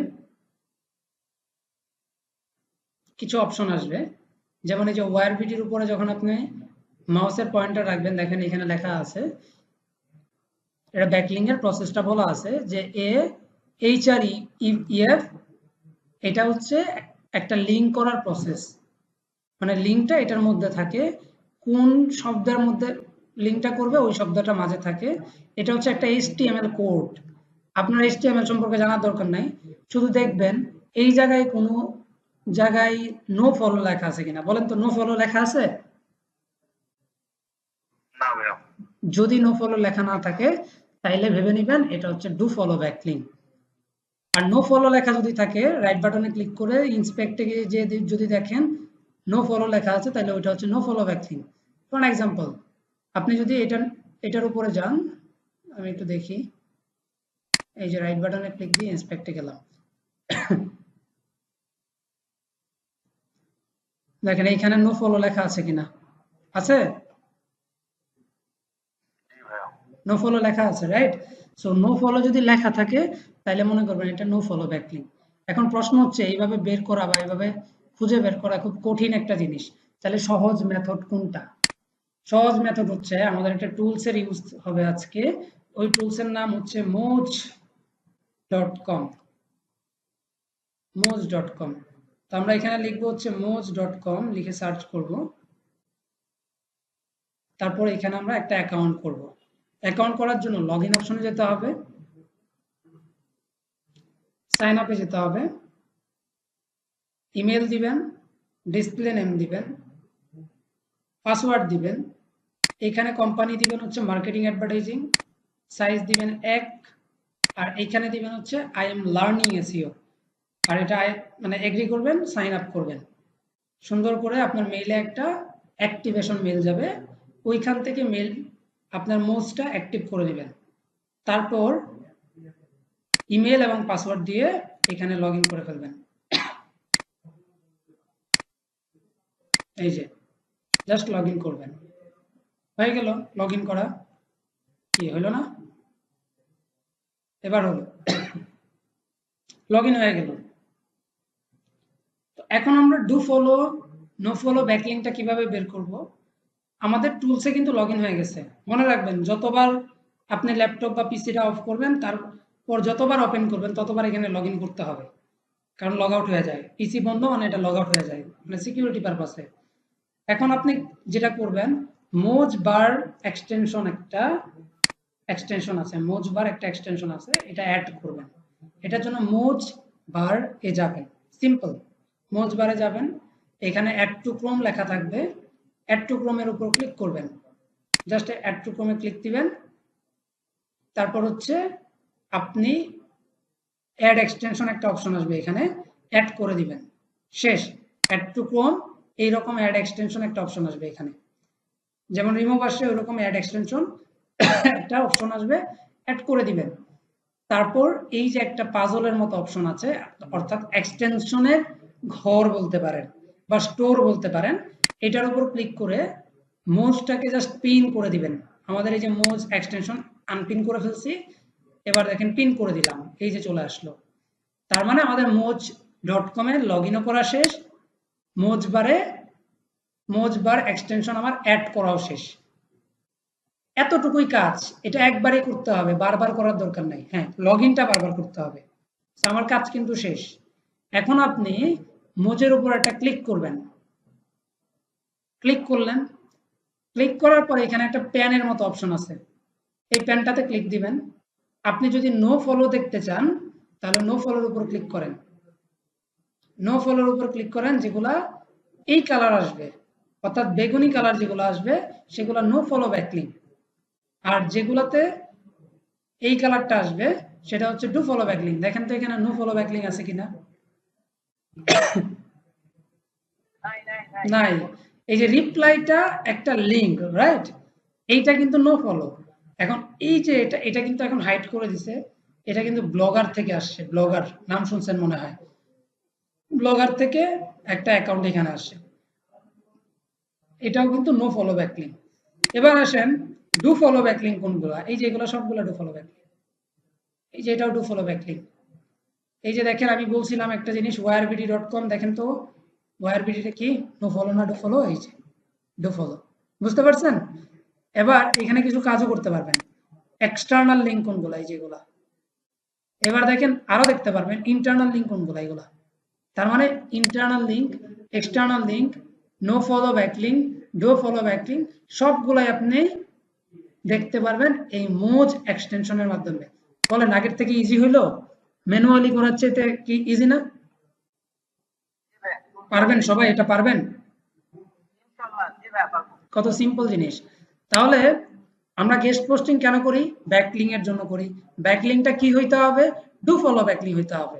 এখন একজন ওয়েবসাইট অথর আপনার কন্টেন্ট পাবলিশ করে আপনাকে এরকম একটা লিঙ্ক দিয়ে দিল, আপনি লিঙ্কে ঢুকবেন, ঢুকে তারপরে চেক করবেন যে আপনাকে ব্যাকলিংটা যে দিল এটা ডু ফলো দিল নাকি নো ফলো দিল।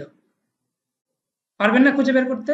এখন আমরা যে জিনিসটা দেখব, আপনাদের প্রশ্ন হচ্ছে আমরা বুঝবো কিভাবে কোন ওয়েবসাইটে আমরা গেস্ট পোস্টিং করাবো, আমরা কিভাবে খুঁজে বের করব টপিক রিলেটেড ওয়েবসাইট, তাই তো? এই প্রশ্নগুলাই তো আপনাদের ভিতরে এখনই ঘুরতেছে আমি জানি।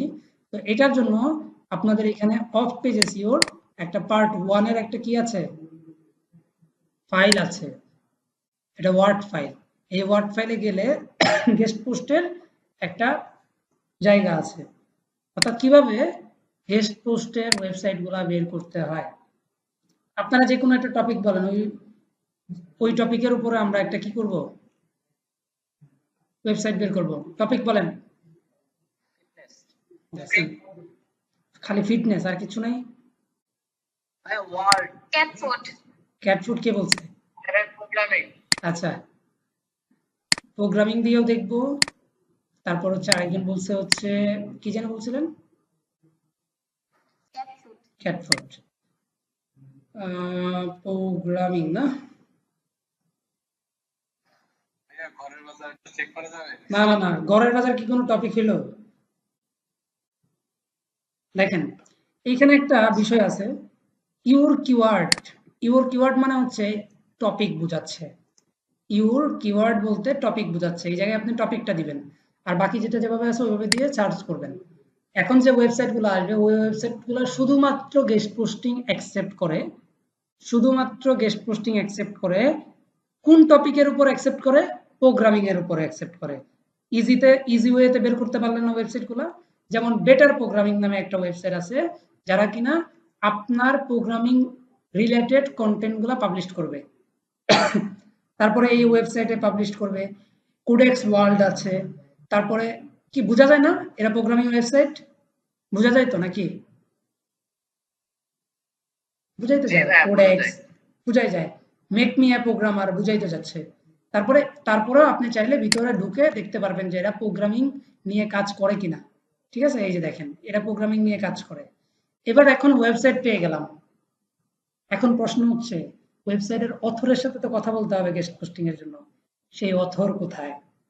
ওয়েবসাইট তো পেতেই পারি, অথর কোথায়? কন্ট্রোল এফ এ ক্লিক দিয়ে শিফট 2 তে ক্লিক দেন, দেখেন কোনো মেইল পান কিনা, এন্টারে ক্লিক দেন, কোনো মেইল নাই। যদি মেইল না পান টেনশনের কিছু নাই, নিচে দেখবেন কন্টাক্টের অপশন পাবেন, এই যে দেখেন কন্টাক্টের অপশন, কথা বলতে পারবেন। ঠিক আছে, কিন্তু যদি আপনি মেইলই চান, মেইল চাইতে গেলে এই যে রাইট ফর আস এখান থেকে পাবেন না, কন্টাক্ট আস নামে একটা অপশন পেতে পারেন। যেমন হচ্ছে আমরা কোডেক্সে যাই, কোডেক্সে পাই কিনা দেখি, কন্ট্রোল এফ, কন্ট্রোল এফ এ যাব, আসুক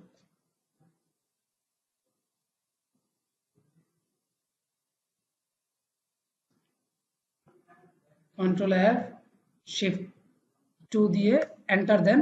পেয়েছেন ওয়েবসাইটের মেলটা পেয়েছেন? এটা হচ্ছে অ্যাডমিনের মেল। জি ভাই। আপনি তার সাথে সরাসরি কথা বলতে পারবেন যে আমার প্রোগ্রামিং রিলেটেড একটা কন্টেন্ট পাবলিশ করাতে হবে আপনার ওয়েবসাইটে, বিনিময়ে আমি একটা ব্যাকলিংক চাই, আপনি আমাকে প্রসেসটা বলেন। এখন পারবেন না এরকম একটা কভার লেটার লিখতে? চোখ বন্ধ করে এই কভার লেটার ইউজ করতে পারেন। আমি এটা বলে দেই, এটা 90% ওয়ার্ক করে। অর্থাৎ আপনি 100টা মেল করলে 90টা মেলের রেসপন্স উইদিন 24 আওয়ার্স পাবেন। কি ভালো হবে না এটা পেলে? তবে মনে রাখবেন এই নামটা ব্যবহার করা যাবে না।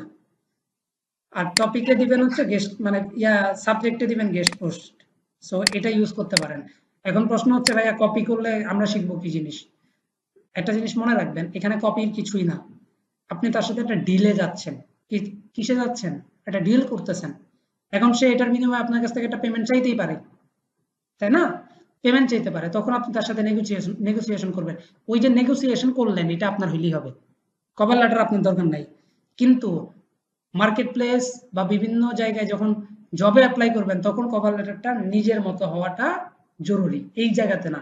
বিষয়টা ক্লিয়ার? এই দেখেন in title right for us, দেখেন ইন ইউআরএল না দিয়ে আপনি শুধু রাইট ফর আস লিখলেও হবে। শুধু রাইট ফর আস লিখে শেষ না, এখানে দেখেন আরো 11টা পয়েন্ট আছে। আপনি লিখবেন হচ্ছে cat food plus guest post, cat food plus guest post guideline, cat food plus become a contributor, cat food plus blogger wanted, cat food plus submit an article, cat food plus want to write for. এইরকম অনেকগুলা মানে কি আছে, formula আছে, ঠিক আছে? তো এইভাবে আপনি সার্চ করে বের করবেন। এখন এদের একটা ওয়েবসাইটে আমরা গেলাম, যে পেজটাতে গেলাম ওই পেজের মধ্যে সব রুলস বলা আছে যে আপনি গেস্ট পোস্টের জন্য বা তাদেরকে দিয়ে কন্টেন্ট পাবলিশ করার জন্য আপনার কি কি করতে হবে এখানে সব বলা আছে। তারপরেও আপনি তাকে মেল করবেন, কোনো সমস্যা নাই। কন্ট্রোল এফ শিফট 2, এদেরও মেল আছে, দেখেন এই যে মেল পাইছেন। এখন যদি আমি আপনাদের বলি স্পোর্টস রিলেটেড 10টা ওয়েবসাইট বের করবেন মেল সহ, যারা কিনা গেস্ট পোস্ট অ্যাকসেপ্ট করে, পারবেন কে কে? তো প্রথমে আমরা শিখছি এসইও কাকে বলে, এসইও কত প্রকার কি কি, হোয়াইটেড এসইও কি, হোয়াইটেড এসইও কত প্রকার কি কি, অন পেজ এসইও কি, অফ পেজ এসইও কি, টেকনিক্যাল এসইও কি। তারপর দেখলাম অফ পেজ এসইও কাকে বলে, অফ পেজ এসইওর মধ্যে কতগুলা মানে টাইপস আছে। তারপর গেস্ট পোস্টিং কি দেখলাম, গেস্ট পোস্টিং কয়ভাবে করা যায়? 2 ভাবে করা যায়। কন্টেন্ট সেলের জন্য করা যায় অথবা আপনার নিজের ওয়েবসাইট প্রমোশন বা ক্লায়েন্টের ওয়েবসাইট প্রমোশনের জন্য করা যায়। তারপর জানলাম লিঙ্ক কাকে বলে, এক্সটার্নাল লিঙ্ক, ইন্টারনাল লিঙ্ক কাকে বলে, ব্যাকলিঙ্ক কাকে বলে, do follow no follow backlink কাকে বলে, do follow no follow backlink কিভাবে চেক করা যায়। তারপর দেখলাম একটা টপিক রিলেটেড ওয়েবসাইট কিভাবে বের করা যায়। এখন আমরা দেখব ওয়েবসাইট তো পেলাম, ওয়েবসাইটে গেস্ট পোস্ট করার জন্য বা ওই ওয়েবসাইটে যদি আমি গেস্ট পোস্ট করাতে চাই বা ওই ওয়েবসাইটে যদি গেস্ট পোস্ট করাই আমার জন্য ভালো হবে নাকি হবে না, এটা তো হুট করে বলতে পারবেন না, এটা অ্যানালাইসিস করতে হবে ওয়েবসাইটের হেলথ ঠিক আছে কিনা। দেখেন হিরো আলমের কি আছে, ভিজিটরের অভাব নেই, কিন্তু হিরো আলমরে দিয়ে মানুষ কি করে না, প্রমোশন করায় না। কেন করায় না? নেগেটিভিটি আছে। তো একটা ওয়েবসাইটেরও ট্রাফিক অনেক থাকতে পারে, কিন্তু একটা ওয়েবসাইটেরও কিন্তু নেগেটিভিটি থাকতে পারে, বুঝতে পারছেন? আবার দেখেন আমি একটা সাধারণ মানুষ, আমাকে হায়ার করে যদি একজন ব্যক্তি প্রমোশন করায়, যে রেজাল্টটা পাবে একজন পপুলার সৎ ব্যাকগ্রাউন্ড ভালো ওই রকম একটা মানুষকে এনে যদি প্রমোশন করায় তার থেকে 10 গুণ বেশি রেজাল্ট পাবে। তো এই জন্য একটা ওয়েবসাইটের অ্যানালাইসিস করতে হয়। তাই মনে রাখবেন আমরা একটা ওয়েবসাইটের প্রথম যে ধাপ ফাইন্ডিং অর্থাৎ ওয়েবসাইট খোঁজা, এটা আমরা পারি। এখন ইভেন মেল কালেক্ট করতে পারি, ইমেল কালেক্ট করতে পারি, ইভেন আমরা তাদেরকে কিভাবে মেল পাঠাইতে হয় সেটাও জানি। মেইলে কি লিখতে হয় সেটাও জানি, অর্থাৎ কমিউনিকেশনের ফার্স্ট স্টেপ। আমরা ফার্স্ট স্টেপ যেটা সেটাও আমরা পারি, অর্থাৎ একটা ওয়েবসাইট বের করে মেল কালেক্ট করে তার সাথে কথা বলাটা আমরা জানি, কিন্তু আমরা এখন দেখব ওয়েবসাইট অ্যানালাইসিস কিভাবে করে। এই ওয়েবসাইট অ্যানালাইসিস হয়ে গেলে বাকি শুধু কন্টেন্ট রাইটিংটা। তাহলে আজকে আপনারা কতটা শিখে গেছেন? একটা গেস্ট পোস্টের এই ওয়েবসাইট অ্যানালাইসিস হয়ে গেলে আপনি 90% শিখে গেছেন, বুঝতে পারছেন? তো আমরা ফাইন্ডিং পারি, ইমেল কালেক্ট করতে পারি, কমিউনিকেশন ফার্স্ট স্টেপটাও পারি, এখন আমরা ওয়েবসাইট অ্যানালাইসিস করব। এটা একেবারে ইজি। মনে আছে কিছুক্ষণ আগে আমরা মোজ অ্যাকাউন্ট করছিলাম, এক্সটেনশন অ্যাড করছিলাম, ওই এক্সটেনশন দিয়েই আমরা একটা ওয়েবসাইট অ্যানালাইসিস করতে পারবো। তো একটা ওয়েবসাইট অ্যানালাইসিস করার জন্য জাস্ট মোজে লগইন করে ক্লিক করবেন, দেখবেন এখানে কিছু পয়েন্ট আসছে, যেমন PA, DA, spam score. Spam score থেকে আসি। স্প্যাম স্কোর কি জিনিস বলেন তো? কেউ পারবেন না? কেউ কেউ পারবেন। আমি বলে দিই স্প্যাম মানে কি। আপনাকে কেউ মেল করলো, প্রথম মেইলে আপনাকে লিঙ্ক পাঠাইলো, লিঙ্ক টাইপের কিছু পাঠাইলো, আপনার ওই মেলটা কোথায় চলে যাবে? স্প্যামে চলে যাবে। কোথায় চলে যাবে? স্প্যামে চলে যাবে। তার মানে স্প্যাম মানে ক্ষতিকর কিছু বোঝায়, অতিরিক্ত কিছু বোঝায়। এই ওয়েবসাইটটা গুগলের রুলস কতটুকু অমান্য করলো সেইটা বোঝায়। অর্থাৎ স্প্যাম স্কোর হচ্ছে 100% স্প্যাম স্কোরের মধ্যে এই ওয়েবসাইটটা কতটুকু ভালো, অর্থাৎ এখানে বোঝা যাচ্ছে 99% ভালো। বুঝতে পারছেন? গুগলের রুলস সে মেনেই তার ওয়েবসাইটটা এখনো ধরে রাখছে। ইউজারদের এই ওয়েবসাইটটা ব্যবহার করতে কোনো সমস্যা হবে না, এমনটাই বোঝাচ্ছে। ইউজাররা এইখান থেকে ক্ষতিকর কিছুই পাবে না, এটাই কিন্তু এখানে বোঝাচ্ছে। Spam score 1%। স্প্যাম স্কোর যদি 1 অথবা 2% হয় তাহলে মনে করবেন ওয়েবসাইট হেলথ পারফেক্ট। বুঝতে পারছেন? তাহলে ওয়েবসাইটের স্প্যাম স্কোরটা কতটা গুরুত্বপূর্ণ। এখন আপনি ওয়েবসাইটে করলেন কি গণহারে ওই পিভিএন বা যেগুলা কন্টেন্ট আপনার দেওয়া উচিত না, এআই কন্টেন্ট যেগুলা ব্যাকলিং নেওয়া উচিত না, ফেক ব্যাকলিং, ওইগুলা নিলে স্প্যাম স্কোর বাড়বে না কমবে? বাড়বে। যত বেশি বাড়বে ওয়েবসাইটের হেলথ তত খারাপ হবে। এবার চলে যায় ডিএ তে। ডিএ মানে হচ্ছে ডোমেইন অথরিটি। ডোমেইন কোনটা? এইটা হচ্ছে ডোমেইন। activebrain.com এটা হচ্ছে ডোমেইন। যদি এটা বলি ordinaryit.com এটা হচ্ছে ডোমেইন। যদি এখানে যায় google.com এটা ডোমেইন। আর এটা সহ যদি বলি meet.google.com এটা হচ্ছে সাব ডোমেইন। আশা করি এটা বুঝতে পারছেন। এখন এই ডিএ দ্বারা বোঝাচ্ছে ডোমেইন এর পাওয়ার, অর্থাৎ এই ওয়েবসাইটটার ডোমেইনটা, এই ওয়েবসাইটে অবশ্যই একটা টপিক আছে তাই না? টপিক ছাড়া তো ওয়েবসাইট নাই। এই ওয়েবসাইটের টপিকটা হচ্ছে রিয়েল এস্টেট। এই রিয়েল এস্টেট রিলেটেড এই ওয়েবসাইটটা গুগলে র্যাঙ্ক করার সম্ভাবনা 74%। মানে এই ডোমেইনটা গুগলে র্যাঙ্ক করার সম্ভাবনা 74%। শুধু এটা র্যাঙ্কিং এর সম্ভাবনার পার্সেন্টেজ না, এটা অনেক কিছুর উপর ডিপেন্ড করে। কতগুলা ব্যাকলিঙ্ক করলেন সেটার উপর ডিপেন্ড করে। এই ওয়েবসাইটের অর্থাৎ এই ডোমেইনের বয়স কত সেটার উপর ডিপেন্ড করে। এই ওয়েবসাইট অথবা এই ডোমেইনের বিহেভিয়ারের উপর ডিপেন্ড করে। তার মানে ডিএ ভালো হওয়াটাও গুরুত্বপূর্ণ, এটা একটা হেলথ কন্ডিশনের মধ্যে থাকে। পিএ মানে কি? Page authority. ওয়েবসাইটে কয়টা পেজ থাকে? অনেকগুলো থাকে। এখন একটা ওয়েবসাইটের অনেকগুলো পেজের মধ্যে এভারেজ একটা পেজ গুগলে র্যাঙ্ক করার পসিবিলিটিস হচ্ছে 40%। ঠিক আছে? 40%।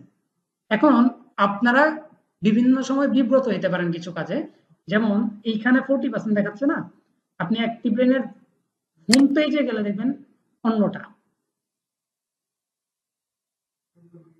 হতেও পারে, নাও হতে পারে, এটা ডিপেন্ড করে। 74% ডিএ দেখছিলেন আর পিএ দেখছিলেন 40%। এবার এখন হোম পেজে আসার পরে একটু দেখবেন যে এটা কত আছে। কি ঠিক আছে না বেড়ে গেছে? বেড়ে গেছে। তার মানে এই হোম পেজের বয়স, হোম পেজের বিহেভিয়ার, হোম পেজের কোয়ালিটির উপরে পিএটা ডিপেন্ড করে, অর্থাৎ পেজ অথরিটি ডিপেন্ড করে। পেজ অথরিটি বারবার চেঞ্জ হতে পারে, টিএটাও চেঞ্জ হতে পারে, টিএটা চেঞ্জ হয় 1% কেসেসে, না হওয়ার সম্ভাবনা বেশি, কারণ একই ডোমেন। কিন্তু একটা ওয়েবসাইটে অনেকগুলো পেজ থাকে, এই জন্য আপনি বিভিন্ন পেজে গেলে বিভিন্ন রকম পিএ পেতে পারেন। তবে আপনি কাউন্ট করবেন কোনটা, হোম পেজের পিএটা কাউন্ট করবেন। কোনটা কাউন্ট করবেন? হোম পেজের। কথাগুলো শোনা যাচ্ছে না। আপনারা সবাই শুনতেছেন? মাইক্রোফোন মনে একটু দূরে চলে যাচ্ছে একটু স্লো আসতেছে ভাইয়া। আমার মাইক্রোফোন বন্ধ হয়ে গেছে। এবার ঠিক আছে? এবার ঠিক আছে আই থিঙ্ক। আচ্ছা, তো যেটা বলতেছিলাম, তো হোম পেজের পিএটা একটু বেশি হতে পারে, আবার বিভিন্ন পেজেরটা বিভিন্ন রকম হতে পারে। তাহলে আপনি কোনটা কাউন্ট করবেন? হোম পেজেরটা কাউন্ট করবেন। কোনটা কাউন্ট করবেন বলেন?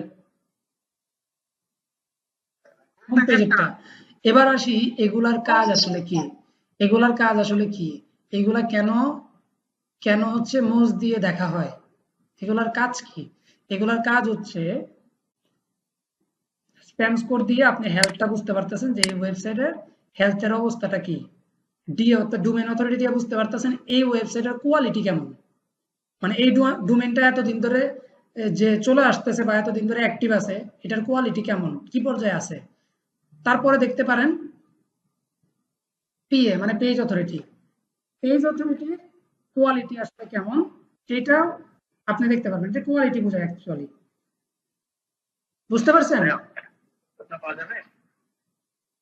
আমি একটু বলি, তারপর আপনাদের কোশ্চেন নিব। হ্যাঁ, আচ্ছা, তো পিএ মানে পেজ অথরিটি, পেজটা একটা ওয়েবসাইটের পেজ গুগলে র্যাঙ্ক করার পসিবিলিটিস, এটা অনেক কিছুর উপর ডিপেন্ড করে। পেজগুলোর ব্যাকলিংকের উপর ডিপেন্ড করে, পেজের বয়সের উপর ডিপেন্ড করে, পেজের হচ্ছে কন্টেন্ট কত, কোয়ালিটি কেমন, কন্টেন্ট কতগুলো আছে সেটার উপর ডিপেন্ড করে, সেইগুলোর উপর পিএটা ডিপেন্ড করে। আর যদি নাও বুঝেন, সহজ বুঝেন, পিএ মানে পেজ অথরিটি, পেজ র্যাঙ্ক করার সম্ভাবনা, ডিএ মানে ডোমেইন অথরিটি, ডোমেইন র্যাঙ্ক করার সম্ভাবনা, স্প্যাম স্কোর মানে অতিরিক্ত কিছু বা ক্ষতিকর কিছু। ট্রাফিক বের করে ফেললাম। এখন আমরা দেখব একটা ওয়েবসাইটের ট্রাফিক কিভাবে বের করতে হয়। ট্রাফিক কিন্তু বের করিনি আমরা। তো এই ওয়েবসাইটের ট্রাফিক কেমন আছে, কি পরিমাণ আছে সেটা দেখব। সেটার জন্য আলাদা কি করতে হবে, আলাদা টুলসে যেতে হবে। এগুলো ওই টুলসগুলোর নামগুলো একটু বলে দেই। ট্রাফিক চেক করা টুলসগুলোর এক নাম্বার হচ্ছে উবার সাজেস্ট, 2 নাম্বার হচ্ছে SEM রাশ, 3 নাম্বার হচ্ছে Ahref। ঠিক আছে, এরকম অনেকগুলো টুলস আছে, আপনারা দেখে নিতে পারেন। ফ্রিতে উবার সাজেস্ট 3টা ওয়েবসাইটের ট্রাফিক দেখতে দেয়, SEM রাশ 10টার দেয়, Ahref দেয় 10টার, এতটুকুই। ফাইন, সো আমরা একটু চলে যাই উবার সাজেস্টে। আপনাদের বাড়ির কাজ হচ্ছে SEM রাশ আর Ahref দিয়ে ইয়া বের করবেন, ট্রাফিক বের করবেন। আমি জাস্ট উবার সাজেস্ট দেখাই দিচ্ছি, সবগুলা সেম, সবগুলাতে আপনি সার্চের অপশন পাবেন, এই যে এরকম সার্চের অপশন পাবেন, জাস্ট ডোমেইনটা পেস্ট করবেন আর হচ্ছে ট্রাফিকটা দেখে নেবেন।